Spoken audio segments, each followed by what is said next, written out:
Gawat ini guys, pemerintah Amerika Serikat kabarnya bakal berdamai dengan Iran. Dan ini gue udah bilang, ini justru kode bahaya karena artinya Operation False Flag akan makin ekstrim lagi berjalan di dunia ini. Karena yang gencatan senjata ya Amerika Serikat dengan Iran. Apakah pihak-pihak lain yang diuntungkan dari perang ini mau kedamaian ini berlanjut? Contohnya seperti negara Israel. Menurut lu mereka bakal diem aja? Atau justru bakal makin ekstrim lagi menjalankan Operation False Flag mereka? Untuk apa? Untuk membuktikan kebenaran ramalannya Benix. Bahwa perang ini tidak akan dibiarkan berhenti guys. Justru malah akan semakin brutal. Kenapa? Karena di bulan Maret aja guys, lu bisa lihat ya, ada begitu banyak loh Operation False Flag. Operation yang dibuat seolah-olah negara mereka diserang. Padahal mereka sendiri yang nyerang. Ini bukan cuma pertama kali dalam sejarah. Lu tahu di bulan Maret ini aja, kedutaan Amerika Serikat di Norwegia ikut jadi sasaran bom. US Embassy di Oslo dibom. Siapa yang ngebom menurut lu? Pasukan sendal jepit gitu dari Palestina? Orang Iran gitu? Coba lu pikir. Bahkan kemarin tuh udah tertangkap ada pihak-pihak yang mau ngebom fasilitas sipil, infrastruktur sipil, kilang minyak yang ada di Arab Saudi, Qatar. Ditangkap sama pemerintah mereka, ternyata agen Mossad. Gila, padahal mau dibikin Iran yang ngebom nih. Dan bukan cuma kedutaan yang di Norwegia yang dibom. Bukan cuma fasilitas-fasilitas Qatar, Arab Saudi yang mau dikasih Operation False Flag. Ada lagi loh, pangkalan militernya Inggris di rudal yang namanya Diego Garcia. Katanya dari Iran, padahal bukan. Dan United Kingdom, Inggris sudah mengakui itu bukan rudal Iran. Lu tahu rudal siapa? Ternyata dibom. Ternyata rudalnya diluncurkan dari kapal selamnya Israel. Gila, sampai perusahaan minyak terbesar di dunia yang namanya Saudi Aramco itu akhirnya resmi mengakui mereka mau diserang oleh Operation False Flag-nya Israel. Pertanyaan gawat ini guys, kenapa gawat? Lu lihat negara-negara ini. Ini semua bukan pihak yang secara resmi berperang loh. Iran, Israel, Amerika enggak. Tapi lu lihat tadi, ada negara Inggris di bawah-bawah, ada negara Norwegia, dan gak mungkin buka cabang di negara lain. Seperti apa? Indonesia. Menurut lu Indonesia bisa gak sih jadi target False Flag selanjutnya? Gara-gara perang yang pecah di Timur Tengah ini. Supaya makin brutal. So, kalau lu penasaran, Indonesia bakal jadi target selanjutnya atau enggak sih? Indonesia sebetulnya ada di dalam daftar menu enggak buat disikat nih sama para penjajah? Seperti diskusi Benix dengan Duta Besar Rusia. Kalau penasaran, jangan di skip video ini. Let's check this out. Jadi teman-teman udah resmi ya, yang namanya false flag operation itu udah masuk di dalam radar pemerintah kita. Mungkin karena gue udah suarakan ini dari bertahun-tahun lalu ya, tapi yang jelas Presiden Prabowo kemarin tuh meeting di Hambalang bulan Maret, dia sempat mention ini juga, gue kaget juga, oh ternyata dia ngeh juga ya. Apa sih yang dia bilang? Mbak Nana, kita ini bukan anak kecil, kita sudah hidup lama. Kadang-kadang kan ada peristiwa yang justru dibuat seolah, Anda ngerti ya? Itu namanya provokasi. Itu ada di buku Mbak Nana, ada di buku intelligence, ada itu. Itu namanya false flag operation. Iya kan? Melakukan aksi teror seolah yang lakukan orang Palestina. Tapi yang lakukan bukan orang Palestina, yang lakukan Mossad. Itu terjadi. Nah sebelum kita bahas lebih lanjut guys, sebenarnya apa ya yang dibilang sama Prabowo ini soal false flag operation? Ini bahasanya agak aneh, ini bukan bahasa Jawa soalnya guys. Apa sih artinya? Jadi false flag operation itu, false itu namanya palsu. Flag itu bendera. Ini sebetulnya istilah yang dipakai di angkatan laut. Jadi zaman dulu itu banyak bajak laut guys. Nah bajak laut ini suka nyerang kapal-kapal dagang. Nah untuk bisa menghampiri kapal-kapal dagang itu, mereka harus acting seolah-olah mereka itu sekutu, sahabat. Karena banyak kapal dagang yang kapok kena rampok, mereka hire prajurit, mereka pasang meriam. Jadi dari jauh bisa dibom nih kapal musuh. So bajak laut juga mereka juga pinter. Saat mereka mau nyerang, mereka ganti bendera hitam itu dengan bendera yang bersahabat. Kalau mereka lihat, oh ini bendera Spanyol, mereka pasang bendera Spanyol. Kalau mau lihat, oh ini bendera Singapura, mereka pasang bendera Singapura. So mereka pakai bendera palsu. Di situ mereka kemudian mendekat dan menyerang kapal yang dikira temennya itu guys. Begitu udah deket baru sadar, oh ini musuh. Itulah false flag operation. Jadi dalam konteks modern sama. Cuman bukan lagi pakai bendera. Mereka bisa pakai baju, pura-pura nyamar jadi tentara Ukraina. Pura-pura rudalnya dari Iran. Padahal bukan. Ini yang namanya false flag operation. Dan memang faktanya guys, sejarah membuktikan ya false flag operation ini mengalami evolusi, perkembangan zaman. Dari zaman bajak laut, VOC, berkembang ke zaman modern, ini juga dilakukan, diadaptasi dengan konsep yang lebih mutakhir. Contoh, ketika Jerman tuh mau menjajah Polandia, invasi ke Polandia, Perang Dunia Kedua, apa yang dilakukan? Malam sebelum Jerman menyerang Polandia, ada 7 tentara SS, Schutzstaffel, tentara Jerman pura-pura menyamar jadi orang Polandia. Lalu mereka pakai baju tentara Polandia, mereka masuk ke perbatasan Jerman dengan Polandia dan mulai membunuh orang-orang Jerman sendiri. Mereka merebut stasiun radio yang ada di perbatasan Jerman dengan Polandia. Mereka menyebarkan pesan-pesan palsu yang menyatakan bahwa perbatasan tersebut sudah berada di bawah kendali Polandia. Artinya apa? Polandia mengancam negara Jerman. Polandia membunuh rakyat Jerman. Padahal yang dilakukan apa? Ya tentara Jerman sendiri yang ganti baju pakai tentara Polandia. Ini namanya false flag operation. Dan ketika rakyat Jerman mendengar berita itu, mereka jadi marah dengan Polandia. Mereka jadi setuju dengan rencana Hitler menyerang Polandia. Hitler jadi dapat dukungan rakyat. Dalam konteks ini Benjamin Netanyahu jadi dapat dukungan rakyat juga, tapi nanti kita bahas maksudnya apa. Tapi dari sini lo bisa lihat false flag operation seringkali digunakan untuk dijadikan alasan termasuk oleh Adolf Hitler untuk menjajah menyerang Polandia guys. Karena negara apapun kalau mau pergi berperang wajib dapat dukungan dari rakyatnya sendiri. Kalau enggak dia dihancurkan dari dalam. Bahaya, lu jadi buka front banyak, di luar lu berantem sama musuh, di dalam ribut sendiri. Penting punya kasus belli, penting didukung rakyat. Itulah pentingnya false flag operation. Sambil nyala-nyalain orang lain. Dapat cuan 2 kali loh.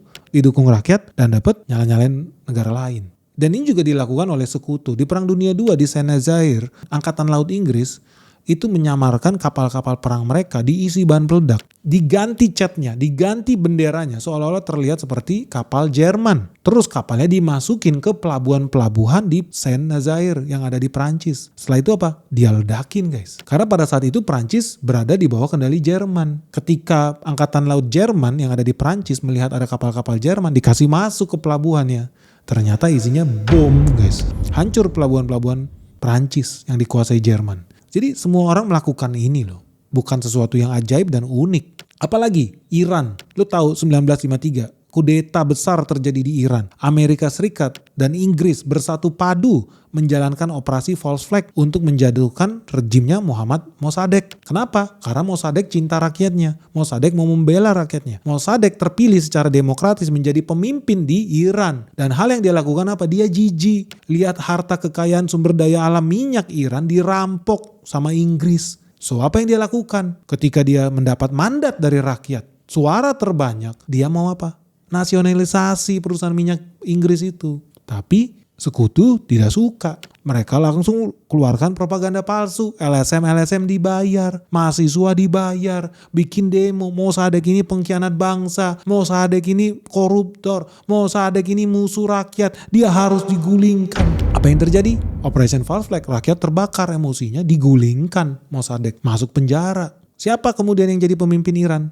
Rejim Shah Pahlavi, boneka barat. Begitu masuk, wah sudah. Dia biarkan harta kekayaan Iran dirampok oleh barat. Yang penting keluarganya Pahlavi, Shah Pahlavi, dapat komisi 10%. Gila, kerjasama dia merampok negaranya sendiri. Ngeri nggak? Nah inilah yang kemudian membuat rakyat Iran yang sadar, oh kita ternyata dikadalin. Kita disuruh reformasi, kita disuruh makar, kita suruh gulingkan Mossadegh. Ternyata supaya anjing peliharaan Amerika Serikat dan Inggris bisa jadi penguasa di Iran guys. Nah itulah yang kemudian terjadi apa? Revolusi Iran. Mereka mengusir, mereka menyerang kedutaan Amerika. Mereka menggulingkan Shah Pahlavi dan memilih apa? Pemimpin baru yang berkuasa sampai saat ini. Karena sakit hati sama barat guys. Itulah bahayanya Operation False Flag. Katanya demo demi rakyat, katanya demo demi menggulingkan rejim, katanya riset Indonesia, katanya Indonesia gelap. Ujung-ujungnya apa yang naik? Yang naik orang dia lagi.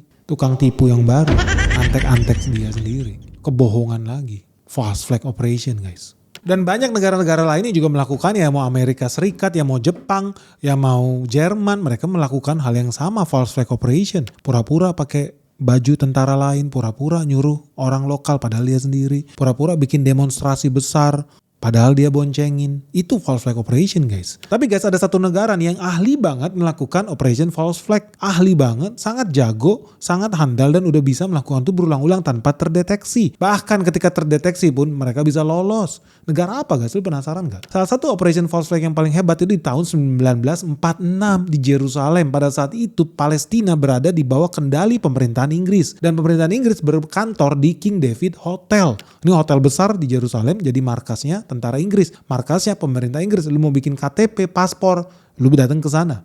Apa yang terjadi? Dibom guys. Korbannya hampir 100 orang mati guys. Lu bayangkan 100 orang mati. Ini membuat apa? Rakyat Inggris marah. Karena mereka menduga pelakunya adalah rakyat Palestina. Pejuang-pejuang Palestina. Rakyat Inggris semua kompak, gila. Kedutaan kita dibom. Gila, rakyat Inggris dibunuh. Hampir 100 orang mati di Hotel King David. Gawat ini Palestina. Rakyat Palestina ini gak bisa dipercaya. Ini musuh guys. Wih, hebat gak lu? Berhenti gak sampai di situ? Enggak. Gak nyampe 10 tahun ada lagi Operation False Flag. Di tahun 1954 terjadi pengeboman di markas tentara Amerika Serikat yang ada di negara Mesir. Korbannya banyak. Tujuannya apa? Supaya Amerika Serikat marah sama Mesir. Supaya Mesir hubungannya rusak dengan negara Amerika Serikat. Pertanyaannya, mungkin gak sih Mesir itu ngebom Amerika Serikat di tanah Mesir sendiri? Kan kayak orang bodoh aja ya. Berarti ada orang lain yang bermain nih. Operation False Flag. Tahun 1967, Operation False Flag. Kapal perang Amerika Serikat yang namanya USS Liberty milik Amerika yang ada di perairan Gaza dibom juga guys. Lu bayangin, kapal canggih nih punya Amerika dibom. Yang bom siapa? Mesir. Iya gitu, Mesir bisa ngebom kapal perangnya Amerika Serikat. Punya nyali gitu. Lagi-lagi gak logis. Kenapa Mesir cari musuh sama negara adidaya punya nuklir kayak Amerika Serikat? Tentaranya powerful.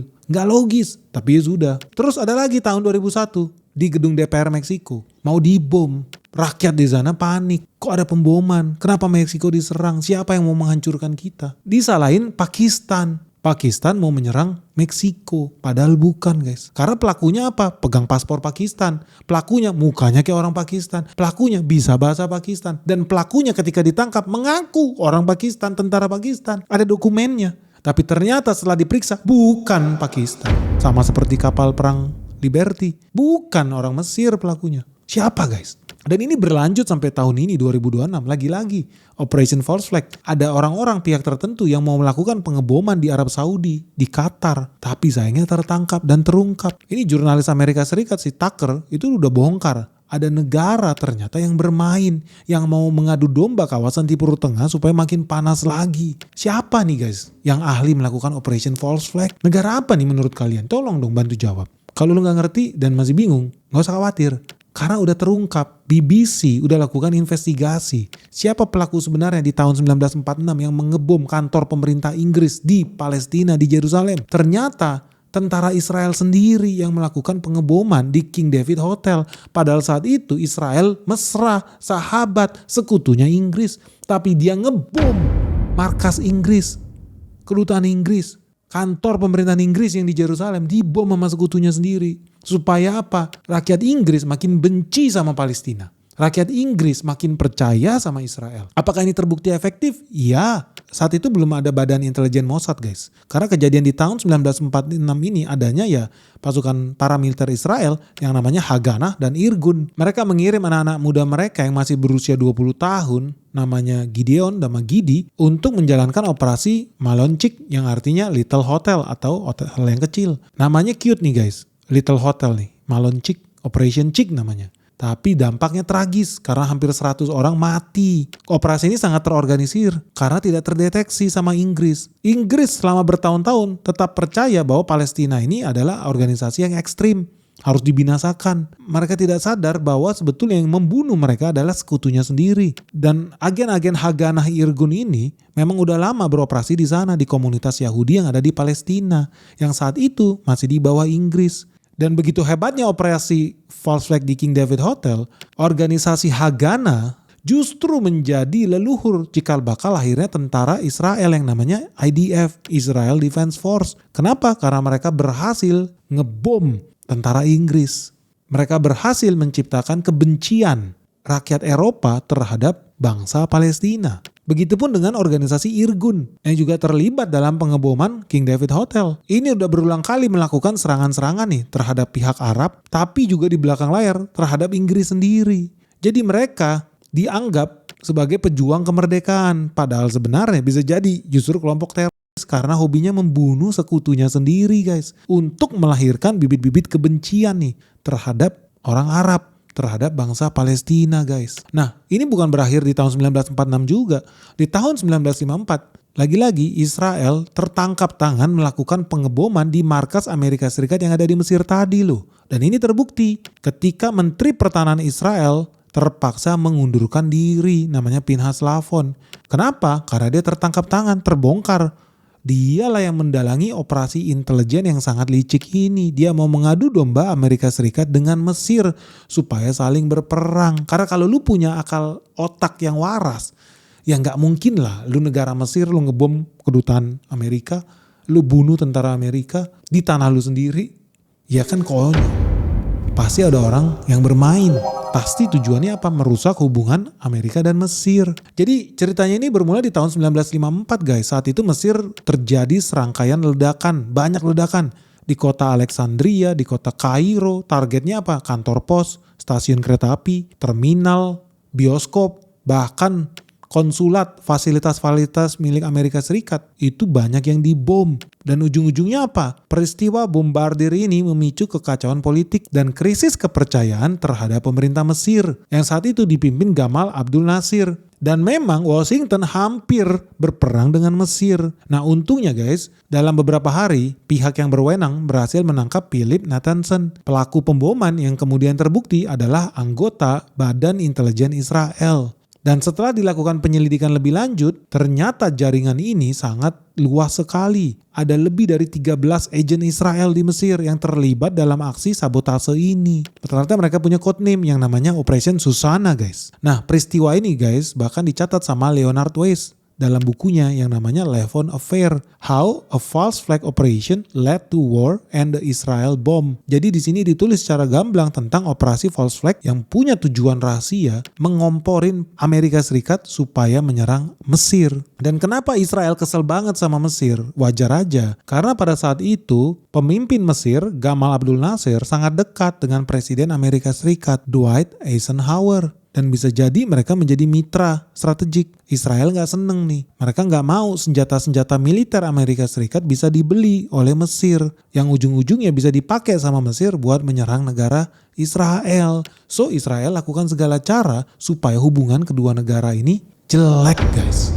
Dan yang paling brutal itu di tahun 1967. Ini lagi-lagi konyol. Kenapa? Karena ada kapal perang Amerika Serikat yang namanya Liberty dibom, dihancurkan sama yang katanya Mesir. Total ada 34 tentara Angkatan Laut Amerika Serikat yang mati di situ. Memang targetnya mati semua supaya nggak ada saksi. Tapi apes buat para pelakunya. Karena ternyata ada satu orang yang selamat guys.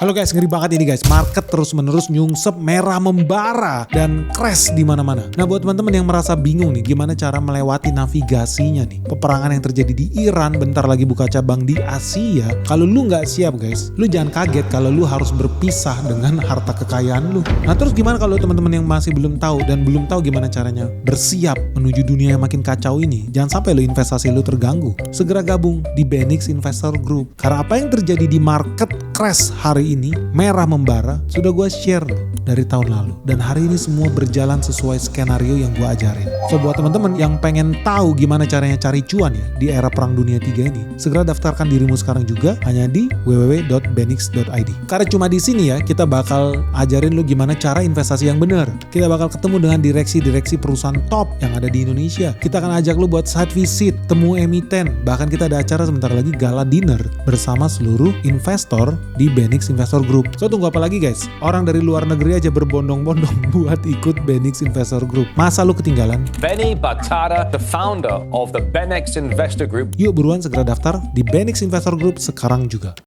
Karena ternyata ada satu orang yang selamat guys. Dan satu orang yang selamat ini memberikan kesaksian. Kesaksian apa? Sebelum kapal mereka dibom, mereka melihat ada pesawat terbang Israel melintasi kapal itu. Mereka mengira itu adalah sahabat. Mereka bahkan sampai melambaikan tangannya. Mereka happy. Ada sahabat mereka datang. Tapi mereka kemudian kaget, kok tiba-tiba pesawat yang memiliki logo bintang David ini, bintang Daud, itu kok menjatuhkan torpedo yang kemudian berhasil menenggelamkan USS Liberty. Di situ dia sadar mereka sudah digadaikan, mereka sudah dikorbankan ke Israel, mereka jadi makanan sengaja. Dan yang lebih sedih lagi, ternyata aksi pembunuhan tentara Angkatan Laut Amerika Serikat oleh pilot Israel sudah disetujui oleh Presiden Amerika Serikat sendiri.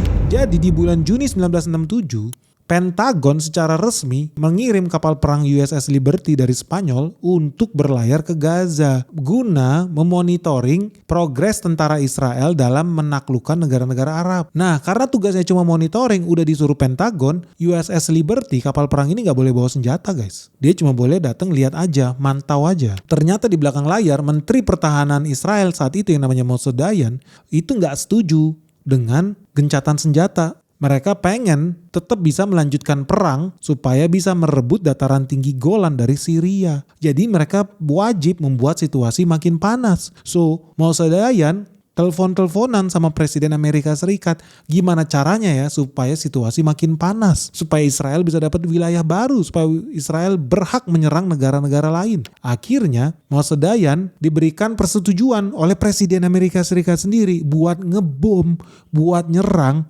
kapal perang Amerika Serikat sendiri. Supaya sekutu bisa bersama-sama menyalahkan negara Mesir, menyalahkan negara-negara Arab yang saat itu bersatu melawan Israel. Karena Operation False Flag ini sudah berhasil membunuh 34 tentara Angkatan Laut Amerika dan melukai 174 orang. Dan ini berhasil membuat rakyat Amerika Serikat marah dan menyetujui lebih banyak lagi penjualan senjata ke Israel, menyetujui perpanjangan perang di Arab, yang artinya perang Israel ini mendapatkan dukungan politik dari Amerika Serikat. Artinya rencana false flag ini terbukti berhasil dan manjur. Hanya dengan membunuh 34 tentara Amerika Serikat, Israel bisa cuan besar. Pabrik-pabrik senjata di Amerika Serikat bisa cuan besar. Dan jangan heran, orang-orang yang selamat itu sudah dikasih perintah untuk tidak membocorkan siapa yang menyerang mereka. Mereka dilarang untuk ngobrol dengan wartawan. Tapi sayang seribu sayang, ada satu awak kapal yang berani bicara, namanya Phil Turney. Dia adalah anggota Angkatan Laut yang selamat. Satu-satunya yang punya nyali untuk berbicara. Teman-teman bisa lihat videonya di sini. We had no idea who was attacking it. We thought it had to be the Arabs because Israel was our best buddies in the whole wide world. Why would they want to attack us? In fact, we were happy to see them fly over us. We'd wave and they'd wave and drop their wings, and very friendly attitude. We didn't know who was attacking, as I said before, and we didn't understand who was attacking us till the torpedo boats got there. 3 torpedo boats flying the Star of David. We thought they were coming there to help us. No, they were coming there to kill the rest of us and sink our ship. Jadi dari situ lu udah bisa lihat ya, bahwa memang Operation False Flag itu sadis banget. Bahkan kadang-kadang ya mengorbankan sekutunya sendiri, temennya sendiri. Demi apa? Ya tercapai tujuan mereka, mengadu domba. Karena kalau kalian lihat, itu juga yang kejadian di tahun 2001. Ketika gedung DPR-nya Meksiko itu mau dibom sama Pakistan. Padahal ternyata setelah ditangkap, lu bisa lihat nih di Mexico Solidarity Media, di Diario, lu lihat di Bomba en San Salazar, di situ udah bisa lihat pengeboman di sini ternyata aktor intelektualnya bukan agent Pakistan. Walaupun pegang paspor Pakistan, identitas Pakistan, KTP Pakistan, ternyata setelah diinvestigasi mereka adalah karyawannya Mossad. Ternyata pelaku pengeboman itu adalah kolonel Israel Defense Force. Makanya lu jangan heran kalau sampai detik ini rakyat Meksiko itu masih sakit hati. Mereka sangat benci sama Israel sampai detik ini. Karena mereka udah pernah mau diadu domba sama negara Pakistan. Lu bayangin beda benua aja dibom, belain jauh-jauh pergi nih Israel buat ngebom negara yang beda benua, Pakistan sama Meksiko. Rela mereka beli tiket pesawat supaya hubungan mereka rusak, supaya hubungan Pakistan dan Meksiko rusak. Tapi sebelum kita bahas lebih detail, menurut lu gimana dengan Indonesia guys? Mungkin gak sih Indonesia lakukan kesalahan yang sama? Seperti Mesir tuh yang mengebom kedutaan Amerika di negaranya sendiri. Kayak orang bodoh. Mungkin gak? Ternyata kan terbukti Israel yang lakukan itu. Kalau lu pikir di Indonesia, kayak kemarin tuh aktivis dari Kontras, lembaga yang memang terima duit George Soros, dilempar air keras. Mungkin gak sih pelakunya negara? Karena kalau lu lihat, menurut beberapa media, Pelakunya adalah institusi, aparat, oknum. Sehingga disalahkan, Prabowo adalah penjahat. Sehingga mereka menyebarkan berita seolah-olah, oh ini dilakukan presiden. Wah ini disetujui presiden. Padahal kalau lu pikir dengan akal sehat gak mungkin. Setolol itu kah Presiden Prabowo nyuruh orang buat melukai orang lain? Gak pakai masker, gak pakai topeng, ngelihat CCTV. Bodoh banget negara melakukan operasi intelijen setolol itu. Artinya di situ lu bisa lihat itu definitely operation false flag. Lebih parah lagi, jangan-jangan udah masuk agen CIA, udah masuk Mossad ke lembaga pemerintahan kita sendiri. Karena kalau LSM Indonesia jadi kasih duit miliaran, menurut lu jenderal-jenderal kita suci bersih kayak malaikat gitu, tidak makan duit miliaran atau triliunan. Tapi kita gak mau bahas itu guys. Kita lihat dulu aja situasinya. Karena faktanya di tahun 2026 ini Israel juga udah melakukan operation false flag. Mereka mau ngebom Arab Saudi, mereka mau ngebom Qatar, syukurnya ketangkep. Ternyata ini adalah agen Mossad yang pengen memperkeruh suasana. Dari situ udah bisa lihat ya, memang operation false flag ini berlaku di mana-mana. Dan sengaja supaya apa? Negara goyang, negara makin tidak stabil, negara mudah diadu domba. Udah propagandanya masuk, agen-agen mereka juga masuk. Ngeri guys. Apalagi ini sudah diakui sama Mossad sendiri. Kayak kemarin tuh demo besar di Iran, katanya mahasiswa demo ke jalan, minta penggantian rejim. Iran gelap, kabur aja dulu dari Iran, riset Iran dan lain sebagainya. Ternyata di sini udah diakui, lu baca Jerusalem Post. Mossad udah mengakui mereka yang turun ke jalan. Mereka menyamar jadi mahasiswa Iran. Mereka yang menebar brosur-brosur palsu. Mereka nyogok orang-orang buat demo. Mereka bahkan nembakin demonstran itu sendiri. Supaya apa? Tambah rusuh, tambah panik. Dan ini diakui, lu masih bisa lihat di Twitternya Mossad. Di Mossad di situ bilang apa? Ayo sama-sama turun ke jalan. Waktunya sudah tiba. Kami bersama kalian. Bukan cuma dari kata-kata, bukan dalam dukungan ketikan Twitter. Kita betul-betul, Mossad betul-betul ada bersama kalian di lapangan, di jalan-jalan guys. Ngeri. Dan di kemudian hari lu tahu kan, banyak berita bahwa banyak demonstran tuh ditembakin sama militer Iran. Ternyata suka gak suka. Korban-korban pertama kali yang mati di demonstrasi Iran justru dibunuh sama Mossad sendiri guys. So dari sini lu berpikir, jangan-jangan memang betul operasi penyiraman air keras yang sangat tolol itu gampang banget terungkap kamera. Pelakunya ternyata dari aparat pemerintahan sendiri. Jangan-jangan menggunakan metode yang sama. Gua sih gak yakin Prabowo tahu dan menyetujui operasi seperti itu. Gua yakin dia pasti benci, dia pasti menolak. Dan gua yakin pemimpin jenderal tuh yang kemarin disuruh mundur itu, gue yakin dia juga nggak tahu guys. Dia nggak tahu ternyata karyawan di bawahnya setolol itu. Tapi dari sini lu udah tahu operation false flag berlaku di mana-mana, lintas benua. Dan dari sini lu bisa lihat CIA, Mossad udah berhasil masuk ke institusi pemerintah kita sendiri. Prabowo berarti harus siap-siap. Berarti udah banyak aparat kita yang makan dolar Amerika Serikat guys. Mereka nggak sadar. Mereka kira mereka cuma karyawan CIA, tapi di belakang layar mereka bekerja buat Mossad tanpa dia sadari loh. Ngeri loh ini. Karena tadi gue bilang, kontras organisasi yang disiram air keras itu terbukti terima dana dari Open Society Foundation, organisasinya George Soros. 2017 terima duit, 2019 terima duit lagi. Lu bisa lihat siapa pemilik Open Society Foundation, ya George Soros. Gak usah ngadi-ngadi. Lu bisa buka sendiri websitenya. Dan dari sini lu udah bisa lihat Presiden Prabowo harus hati-hati. Jangan-jangan di belakang layar memang anggota pemerintahan kita juga udah disusupin sama agen-agen asing. Seperti yang terjadi di Iran. Teman-teman tahu gak? Di Iran itu apa yang terjadi? Dulu Presiden Iran namanya Mahmud Ahmadinejad. Ketika dia naik jadi presiden, dia tahu banyak agen Mossad beroperasi di Iran. So apa yang dia lakukan? Dia membentuk badan intelijen khusus buat membasmi Mossad. Lu bayangkan dia bikin badan intelijen sendiri di Iran buat membasmi Mossad. Setelah bertahun-tahun, Presiden Iran Ahmadinejad baru sadar. Ternyata kok gak hilang-hilang Mossad? Kok makin parah Iran diadu domba? Kok makin banyak peristiwa-peristiwa aneh terjadi di Iran? Setelah bertahun-tahun, Presiden Iran baru sadar. Ketua badan intelijennya sendiri adalah karyawan Mossad. Ngeri gak? Sebegitu dalamnya penetrasi Mossad. Sampai ketua badan intelijen Iran sendiri adalah agennya Mossad bro. Lu baca nih The Times of Israel.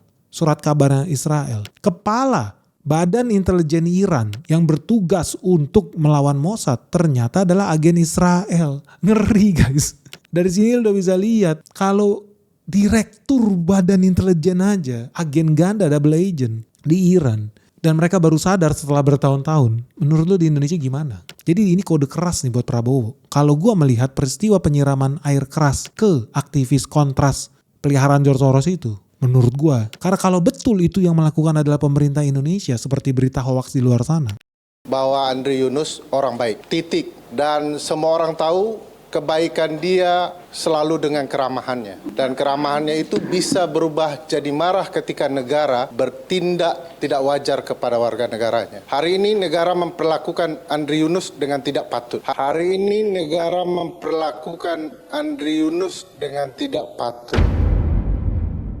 Kan gak mungkin sebodoh itu.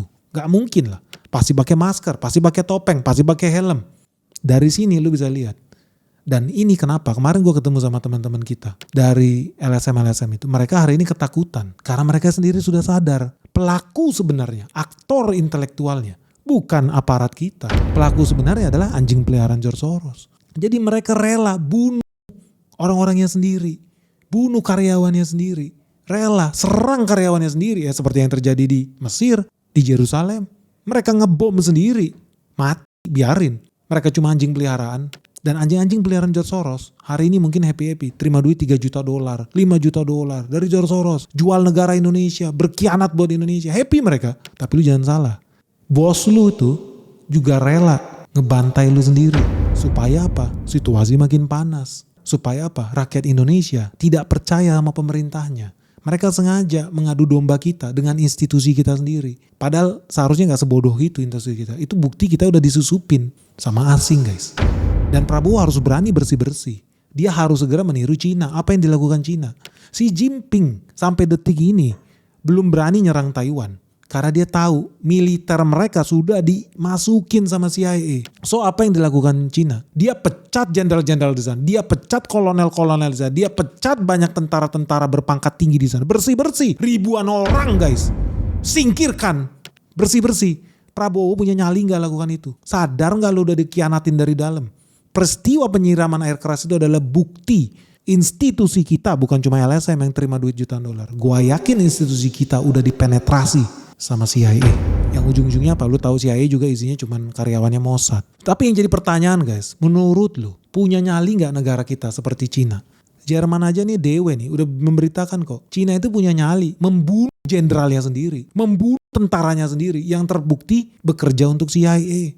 Fakta ini, lu bisa baca nih. Surat kabar Jerman, Cina sudah membunuh, sudah memenjarakan lebih dari 20 agen-agen CIA, agen-agen Amerika yang beroperasi di Cina. Lu bayangkan, Cina negara komunis, diktator, satu pintu, satu arah, satu partai aja bisa dipenetrasi loh. Tapi untungnya mereka sadar, mereka bisa bersih-bersih. Menurut kalian mampu gak sih Prabowo, ini Presiden Prabowo, buat sapu bersih jenderal-jenderal kita? Karena kita mau ya punya militer yang tangguh, yang kuat, yang disiplin, yang anti sogok, yang nasionalis. Bukan malah bergabung sama agen-agen peliharaan George Soros ini. Jijik gue liatnya. Aneh. Jangan-jangan nanti kalau Amerika Serikat nyerang Indonesia, jenderal-jenderal ini malah gelar karpet merah. Kayak Maduro. Mau diculik sama Amerika Serikat jenderalnya, silakan bos, ambil. Berapa dolar harganya? Yang penting dapat duit. Ngeri bro, ini negara apa ini? Kita kan mau negara kita kuat, berdaulat. Kita mau militer kita profesional. Iya dong. Tapi pertanyaan pentingnya, mampu gak Prabowo bersih-bersih? Dan diizinkan gak dia bersih-bersih? Kenapa? Karena suka gak suka. Negara kita adalah negara multipartai. Yang berkuasa siapa? Yang berkuasa adalah oligarki, sponsor, dan ketua partai. Diizinkan gak Prabowo bersih-bersih? Dan kalau Prabowo bersih-bersih, menurut lu CIA gak marah? Mossad gak marah? Apa yang akan dilakukan oleh mereka bersama sekutu mereka? Karena penetrasi mereka udah luar biasa. Mereka udah masuk ke BEM, mereka sudah masuk universitas, udah banyak pejabat-pejabat Indonesia, udah banyak partai-partai Indonesia, udah banyak aktivis Indonesia sudah disusupi mereka. Sanggup gak sih negara kita bertahan nih dari serangan CIA dan sekutunya? Dan menurut lu, peristiwa penyiraman air keras itu, apakah itu bukti Operation False Flag ada di Indonesia? Dan menurut lu, Prabowo udah sadar gak sih? Dia dikelilingi banyak pengkhianat dari dalam. Sadar gak dia? Xi Jinping aja sadar loh. Padahal udah negara diktator aja dia tahu dia dikelilingi pengkhianat dan dia berani bersih-bersih. Menurut lu Prabowo sadar gak sih? Kadang-kadang kan ada peristiwa yang justru dibuat seolah, Anda ngerti ya? Itu namanya provokasi. Itu ada di buku Mbak Nana. Ada di buku intelligence, ada itu. Itu namanya false flag operation. Oke guys, segera sharing pandangan kalian terkait Operation False Flag di Indonesia. Sudah datang atau belum? Dan menurut kalian bener gak sih penyiraman air keras itu dilakukan oleh double agentnya CIA? Dan lu setuju gak kalau Prabowo bersih-bersih nih di jajaran pemerintahannya mulai dari sekarang? Termasuk jenderal-jenderal, panglima-panglima tinggi itu, pejabat-pejabat militer kita dibersihkan total seperti Cina yang punya nyali guys. Oke guys, ditunggu pandangan kalian seperti apa. Semoga video ini bermanfaat. Salam sehat, salam cuan, bye-bye.